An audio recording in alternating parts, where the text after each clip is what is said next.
আজকে তোমাদের জন্য এমন একটা বিশেষ ক্যারেক্টার কম্বিনেশন নিয়ে এসেছি যে কম্বিনেশনটা ব্যবহার করে তোমরা ইজিলি 1 ভার্সেস 4 খেলতে পারবে। আজকের কম্বিনেশনে তোমাদের যে ক্যারেক্টারগুলো দেখাবো সেই ক্যারেক্টারগুলোর প্রত্যেকটার স্কেলে কিন্তু প্রত্যেকটার সাথে জড়িত। এজন্য আজকের ভিডিওটির একটা মুহূর্তও কিন্তু মিস করো না। তোমরা আমরা গেমের ভিতর টোটাল 4টা ক্যারেক্টার ব্যবহার করতে পারি, তার একটা হচ্ছে অ্যাক্টিভ স্কিল আর 3টা হচ্ছে প্যাসিভ স্কিল। আমরা যেহেতু 1 ভার্সেস 4 অর্থাৎ হার্ড মোমেন্টের জন্য গেম প্লে করবো, এজন্য অ্যাক্টিভ স্কিল হিসেবে প্রথমে যে ক্যারেক্টারটি নিয়ে নেবো সেটা হচ্ছে উকং ক্যারেক্টার। এই উকং ক্যারেক্টারের অ্যাবিলিটি সম্পর্কে তো তোমরা সবাই জানো যে আমরা কোনো এনিমিকে ডাউন করার সাথে সাথে কিন্তু এই ক্যারেক্টারের স্কিলটি আবারও ব্যবহার করতে পারি, আর এই সুযোগটাই কিন্তু আমরা কাজে লাগাবো, যেটা আমাদের গেম প্লেতে বড় অ্যাডভান্টেজ দিয়ে থাকে। এরপর আমরা প্যাসিভ ক্যারেক্টার হিসেবে যে ক্যারেক্টারটি নিব সেটা হচ্ছে জয় ম্যাক্রোসিপ। এই জয় ম্যাক্রোসিপ অ্যাবিলিটি সম্পর্কে কিন্তু আমার একটা ভিডিও বানানো আছে, তোমরা যারা দেখেছো তারা কিন্তু জানো। এই ক্যারেক্টারের অ্যাবিলিটি হচ্ছে তুমি যখন কোনো এনিমিকে ডাউন করবা বা তুমি যখন তোমার ওই অ্যাক্টিভ ক্যারেক্টারের স্কিলটা ব্যবহার করবা তখন তোমার গানটা অটো রিলোড হয়ে যাবে, তার ফলে কিন্তু আলাদা করে গানটা রিলোড করার কোনো প্রয়োজন পড়বে না। আসলে কি এই ক্যারেক্টারটি কাজ করে কিনা চলো তোমাদেরকে প্রমাণ সহকারে দেখিয়ে দিই। তোমরা স্ক্রিনের উপর একটু ভালো করে খেয়াল করো। এখন যে গেম প্লেটা দেখতে পাচ্ছ এটা হচ্ছে সিএস র্যাঙ্ক ম্যাচের গেম প্লে।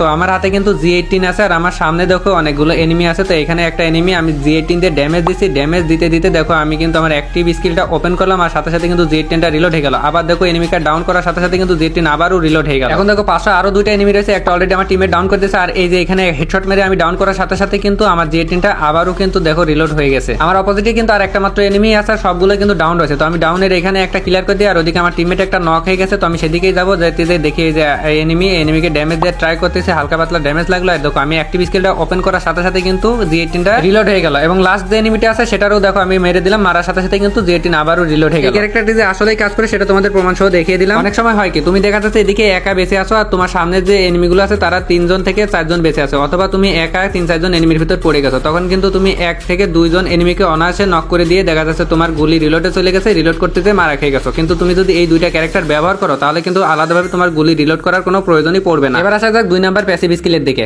এবার আমরা 2 নাম্বার যে প্যাসিভ স্কিলটা ব্যবহার করবো সেটা হচ্ছে কাইরোস ক্যারেক্টার। তোমরা যারা আমার আগের ভিডিওগুলো দেখেছো তারা কিন্তু খুব ভালোভাবে জানো কাইরোস ক্যারেক্টারের অ্যাবিলিটি গুলো। তো চলো কাইরোস ক্যারেক্টারের অ্যাবিলিটি সম্পর্কে আবারও জেনে নেওয়া যাক। ক্যারেক্টারের ভেস্ট ভাঙার অ্যাবিলিটি কিন্তু অনেক বেশি। এনিমির কাছে যদি 2 লেভেলের ভেস্ট থাকে তাহলে কিন্তু এটা এক গুলিতে সেই ভেস্টটা ভেঙে চুরমার করে দেবে, আর যদি 3 লেভেলের ভেস্ট থাকে তাহলে কিন্তু মাত্র 2 গুলিতে ওই 3 লেভেলের ভেস্টটাকে ভেঙে চুরে দেবে। তাছাড়া এই কাইরোস ক্যারেক্টারটা কিন্তু অনেকটাই কে ক্যারেক্টারের মতো, এটা অটো ইপি দিয়ে থাকে, সেই ইপি থেকে কিন্তু আবার এইচপি দিয়ে থাকে। 3 নাম্বার যে সাহায্যটা করে থাকে এর যে ভেস্ট ব্রেকার অ্যাবিলিটি, এটা এতটাই পাওয়ারফুল যে এনিমির শিল্ড পয়েন্টটাকেও একদম খেয়ে ফেলে। কোন এনিমির কাছে যদি অ্যান্টোনিও বা সানি ক্যারেক্টার থাকে তারপরেও কিন্তু এইটা এক গুলিতে এই ভেস্ট ভেঙে দিতে পারে। থার্ড প্যাসিভ ক্যারেক্টারটা দেখানোর আগে যারা এখনো ভিডিওতে লাইক করোনি লাইকটা দিয়ে দাও, আর তুমি যদি আমার চ্যানেলে নতুন হয়ে থাকে অবশ্যই কিন্তু এই ধরনের ভিডিও পেতে চ্যানেলটা সাবস্ক্রাইব করে দিও। আমরা নাম্বার 3 অর্থাৎ লাস্ট যে প্যাসিভ ক্যারেক্টারটা ব্যবহার করবো সেটা হচ্ছে জোটা ক্যারেক্টার। এই জোটা ক্যারেক্টারের অ্যাবিলিটি সম্পর্কে তোমরা সবাই জানো যে আমরা যদি কোনো এনিমিকে ডাউন করতে পারি তাহলে কিন্তু 20% এইচপি রিকভার করে দেয়। তুমি যখন সামনে 2 থেকে 3টা এনিমির সাথে ফাইট নেবে তখন কিন্তু তাদের কাছ থেকে তুমি ড্যামেজ খাবে, এটা শিওর। তখন তোমার সামনে থাকে এনিমিগুলোর ভিতরে যদি একটাকেও নক করে দিতে পারো তাহলে কিন্তু সাথে সাথে 20% এইচপি তোমার রিকভার হয়ে যাবে এই জোটা ক্যারেক্টারের ফলে। তোমাদের মধ্যে যাদের হালকা পরিমাণেও গেমিং স্কিল আছে তোমরা এই ক্যারেক্টার কম্বিনেশনটা ব্যবহার করে অনায়াসে 3 থেকে 4টা এনিমি রুখে দিতে পারবা বলে আমি মনে করি। তো এই ছিল আজকের ভিডিও, দেখা হবে নেক্সট কোনো ভিডিওতে। সে পর্যন্ত সবাই সুস্থ থাকো, ভালো থাকো।